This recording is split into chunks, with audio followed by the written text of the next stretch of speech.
Welcome to Upside Down in the Future, to the group. From your perspective, it's probably not upside down or in the future. Everything's now, always, right now, always, right now, always, right now, always, right now, always. This is going to take a while. So yeah, I'm just imprinting this feeling. It's, my question comes from my sister and I were raised as caretakers. We had a mother who was ill.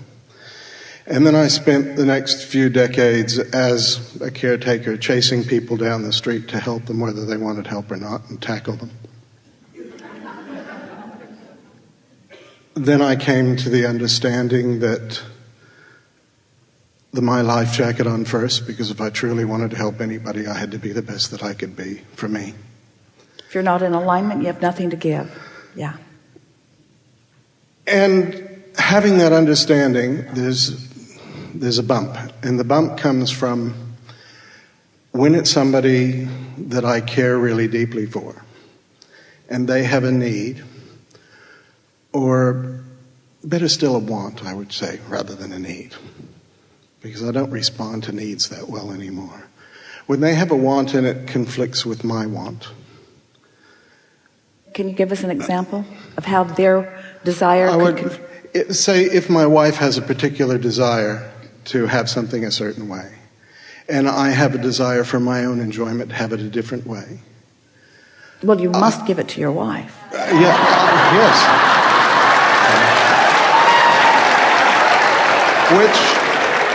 Which is what I do. Because I understand that if mom ain't happy, nobody's happy. But in trying to take it into the Abraham teachings and finding my own happiness and my own joy, I still find it not, I was about to say not possible, and then I was saying that's the wrong thing, but it is not possible. It's easier for me, even though it doesn't give me joy, to let it go by default in the way the other person wants. Just like I used to completely sacrifice everything in my life to help somebody else. Yeah. So it's like I've gone 99% of the way, and I just feel I have people come to me with a similar kind of relationship question. I have no problem whatsoever in counseling them on it. But as you always say, words don't teach, and I know the words, but... Well, let's sort this out here, because first of all, we want to say to you that you've laid this out in a wonderful way. You've given this question a very understandable basis, and so the solution to this is going to be really satisfying to you and everyone who's listening in. We must start with the law-based premise that says there is no shortage, that you really can have what you want and your wife can have what she wants too. Now, that doesn't sound possible when you are looking at some specific thing where you want it to be one way and you think she wants it to be another way. But follow along with us here and you'll get a sense of what we're talking about. So, when you accept that you are the creator of your own reality and that you are a vibrational being, and you've followed the process along enough to know that through the contrast that you've put all kinds of things into your vortex. So let's say that in your premise, which is a little bit flawed, that you've put something into your vortex and you think that she's put something entirely different in hers. Well, first of all, that's not true, because at the basis of what both of you are saying you want is something that is the same. In other words, in each of your vortices, there is something that is a vibrational match to what the other one wants. But let's just leave that aside for just a little bit. And let's just say that you want one thing and that she wants another. So, as you give your attention to what you want in this universe that will yield to you what you want, provided you are a vibrational match to it. Now, you just said those words to us. If you are not in alignment with who you are, you have nothing to give another. And so, let's say that you're focused upon what you want and you're thinking about it and you are a perfect vibrational match to it. And so the universe is yielding it to you unquestioningly because you're not doing anything to keep it from coming. You're not focused in some way that's preventing what you want from coming. And let's say that your wife is doing the same thing. She has something that she wants and she is staying true to it. She's thinking about what she wants and why she wants it. And so she's a perfect vibrational match to it. And so now the universe is going to yield to each of you what you want. But that's a sort of unusual situation, because what usually is happening is, instead of you being a perfect vibrational match to what you want, you're looking at her.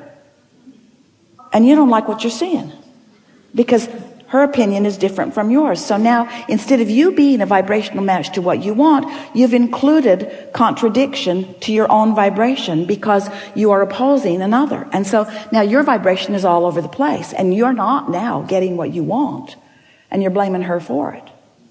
And she's doing the same thing. Instead of staying true to what she is wanting, because as in our very first conversation with this lovely woman, there is such a misunderstanding. You keep looking to one another to be the avenues to which your desires are satisfied, instead of understanding that the universe is yielding to you. These laws do not say, couple up with someone and if you can agree, we'll give you what you want. That's not the way it goes. These laws don't say you have to give in to what others want. You have to be of service to everyone and satisfy all of their needs before you get what you want. That is not the way the law of attraction works. That's not the way source energy works. Source energy is flowing to each of you abundantly and never-endingly and completely. There's nothing that you need be deprived of, you see.